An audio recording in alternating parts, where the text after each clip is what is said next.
Hey, I'm Kenneth Wajda. I'm a professional photographer here in Colorado. Welcome to another one of my photo chats. So today I want to talk about a camera. And you'd like when I talk about cameras. So today's camera is the Leica R8. This is a big chunky camera. When it came out in 1996, the press dubbed it the Hunchback of Psalms. Because it's so big.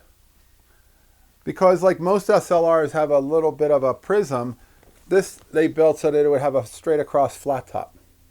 Which makes it good though, because you could change shutter speeds here because it extends over top of the front of the camera, so you can change shutter speeds while you have your eye to the viewfinder.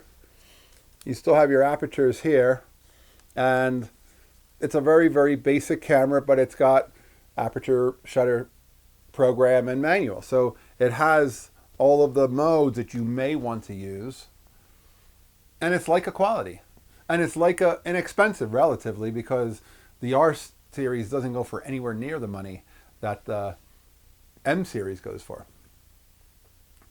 It still has a 50mm Summicron on it, so it's still a high quality lens.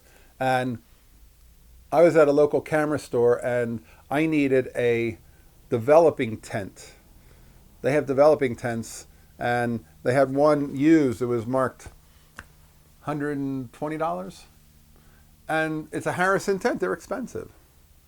And I have one, but it started to rip. And I've sewn it, but I'm not sure that I trusted it's going to be light tight forever. So when I saw this other one for $120, I said, hey, that would be a good thing they could pick up as a backup. I use it all the time. And then I saw the Leica R8. And it was a body only. I have a lens. I had the lens already. And the body was marked $400. And I said, well, I'm already going to spend $120 on this other piece. I said, would you do $300 for all of it? And they said, okay. So for $300, I ended up with the $120 tent plus a Leica R body. It's an R8.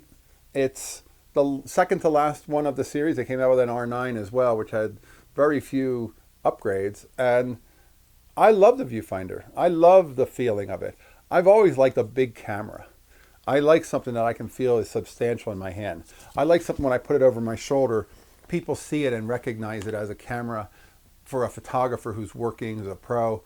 I want to be using quality big gear. That's not a problem for me. I've never been one to look for the lightest weight and the smallest. I like sometimes small cameras, but overall, I like things that I can feel are substantial in my hand. And this certainly is. Specs are, it has a shutter speed that goes from 16 seconds timed up to an 8,000th of a second.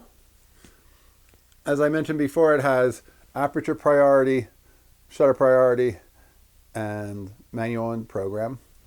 And it's just a basic camera that does one thing well.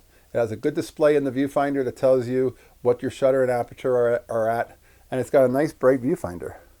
And that's really all you need.